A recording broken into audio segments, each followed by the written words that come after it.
In making this video, I'm going to fly from Jasper, Georgia to Oxford, Mississippi. We make this trip a lot, in fact 10 times so far this year.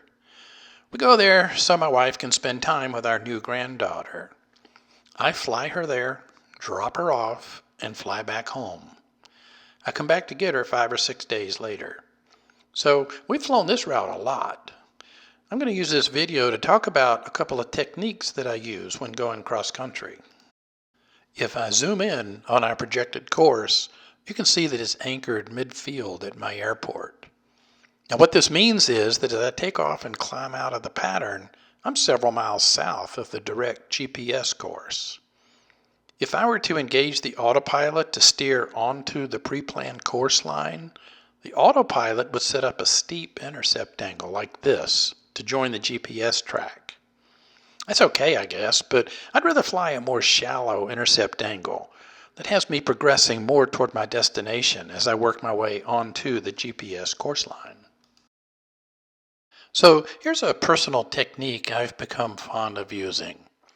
I'm going to set my desired altitude and press the altitude hold button. I will turn to a heading that gives me the desired intercept and then set the heading bug there. Then I'm going to punch the heading button on the autopilot and engage it. Once I'm actually on the GPS course line with the CDI centered, then I'm going to engage the nav mode on the autopilot. And sometimes I'm going to fly the whole trip with just the altitude and heading modes selected. This is useful if I have to deviate a bit to remain clear of clouds or to alter course if ATSB shows me I have a visitor nearby. So here at 6,500 feet, my panel shows the heading mode and altitude hold settings. And with me now level at 6,500 feet, well, the terrain here is about 1,200 feet, so that puts me right at 1 mile high. Hence the name of this video, Mile High Club. Oh, wait, were you thinking about that other thing? Come on, this is an RV-12. You can't do that in an RV-12.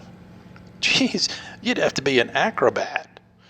Even then you'd have to be tiny to move around. No, I'm just flying a mile high. So here I am approaching the border between Georgia and Alabama. I rely on the accuracy of this sectional chart, but I gotta tell you, it's wrong. Looking out my window as I pass over the border, there's no dotted line here. On my many trips, I've been watching them build this thing. I guess it's going to be a racetrack.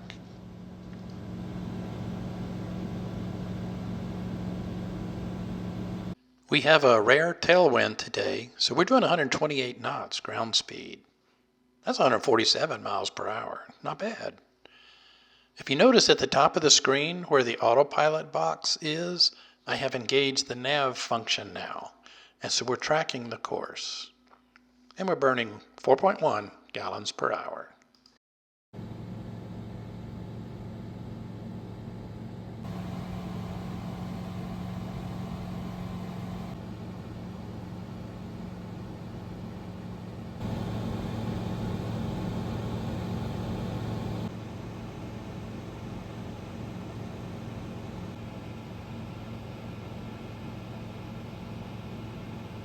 When it comes time to descend for the approach, here's another favorite thing I do. While remaining on the autopilot, I'll pull the power off just a little bit. I'm going to engage the vertical speed mode, which starts out as a level flight. Using the thumb wheel, I'll set a controlled descent rate of 400 feet per minute. You can see it depicted here in the autopilot box with a down arrow and 400.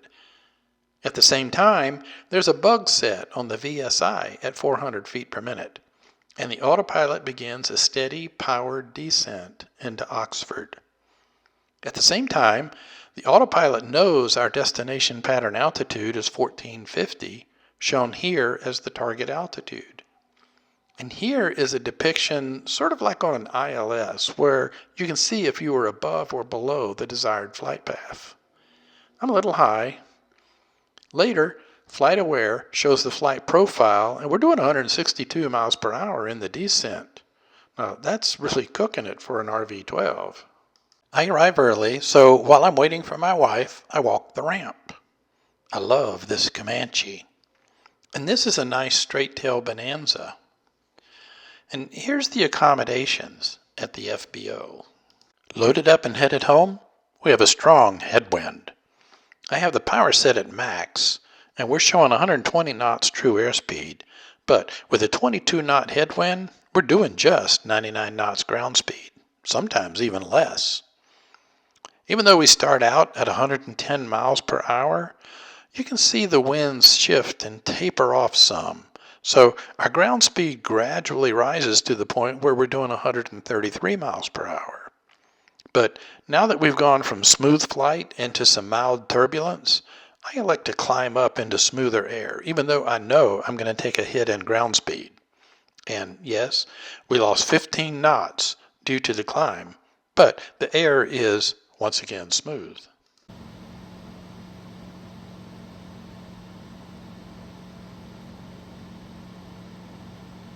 When you take a selfie up close, like in the airplane, the camera distorts everything. Things don't look quite right. And in fact, I don't really look that good in person. I will leave you with this parting shot before we descend into our home base in Georgia. In 2 weeks, weather permitting, I'll fly Gail back to Mississippi for another grandbaby visit with MJ. We call the baby MJ. I don't think I'll need the autopilot. I think the plane will just know where to go, sort of like your car does on the way to work. It's memorized. Well, I hope you found this useful and entertaining. I look forward to seeing you again in our next episode. So long.